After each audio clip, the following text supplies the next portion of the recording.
BOMBSHELL.com. Attorney Lisa Bloom is now under fire after reportedly offering money to women willing to accuse the president of prior harassment. At the very least, Bloom engaged in a perverse kind of financial incentive to attract accusers, truth being a perhaps secondary consideration. Now Bloom is going on the attack, smearing the reporter who broke the story, John Solomon of The Hill, calling him a far-right journalist. In reality, John has broken many important stories this year. He joins us now with his side of the story. John, you far-right journalist, used to work for the AP. That's right. Stories about rape in the Congo all those years ago. I mean, you won awards and so forth. But by the way, in law school, I had a license plate on my Honda Civic that said far-right. So does that, am I part of You clearly are, yeah. Said far-right on it. Everyone thought it was very funny. So she's on the attack, saying that you're distorting what really happened. It's not fair. What's your reaction? You know, I learned a long time ago. I've been an investigative reporter for 30 years. If you can't attack the facts, you try to do an ad hominem attack on the reporter. The facts are unassailable. And it is true that though she says she represented women pro bono, she had a nice way of collecting a 33% commission by selling their stories to the tabloids. It's unassailable that she arranged for donors, possibly related to the election, to pay these women money. And I think the women, at least one of the women, described a lot of pressure she felt as the election day got nearer for her to try to come out and make these allegations against Trump. Those are things that are not in dispute. This is what Lisa Bloom told Joy Reid over the weekend. Let's watch. Donors reached out to us and said, my God, what can we do to help her or other women come forward? They're in fear. You know, we have this very unequal playing field here.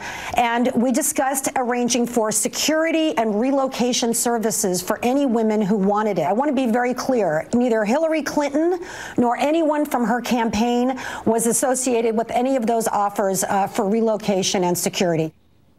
John, no one from the campaign, Hillary, didn't know anything about it. What little factoids should she leave out in that? Well, one of them is she will not answer whether she talked to the Clinton super PACs, which is where the real big money is in the election, right? The candidates are capped at $2,400. Super PACs can take a lot more money. She will not answer the question. I've asked it 100 times. Can't get an answer out of her. She also didn't talk about that little mortgage payment for that house in Queens let's that go through some of the hated. things. Yeah, one of the women got offered $750,000. You could buy the Secret Service detail for that. You don't need that much protection. There was other things going on. The woman said one of them wanted their mortgage to get paid. The other woman said, I want my college tuition for my kids paid. It was a lot more than security. I want to read an email, a story that you broke tonight on The Hill from Jill Harth, the New York makeup artist who accused President Trump in a suit she ultimately dropped in 1997, alleging some type of misconduct. This is what she wrote. She wrote to Trump's assistant, Rona Graff.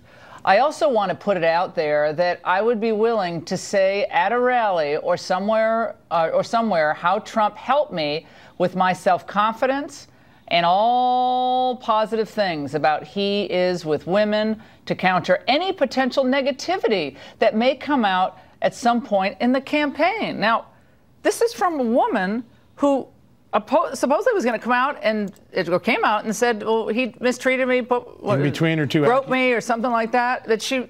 In between her two accusations, there's a much greater context to this email. She wanted a job with the Trump campaign. She asked to be his campaign makeup artist. Whoa. Someone gropes you. You actually file a suit that you ultimately drop, but you obviously can't like him. Allegedly did this. Then she wants to work in the campaign as a makeup artist? More than that, she wanted him to be the pitchman for her new cosmetic products. Oh, anything else? No, that's it. Those are the two things that what was it? What was it? Mascara? It was called. What was Donald Trump going to have, like mascara on? What was he possibly going to put on? Yeah, it was a whole male beauty product line. Wait, so she wanted him to do infomercials for her, like well, some sort of pitchman work. Yeah, absolutely. Yeah. But she came out and said tonight that. I had gotten over the prior, but she was mad that Donald Trump said it didn't happen. That's right. So she. Oh my, this is ridiculous. If you follow her.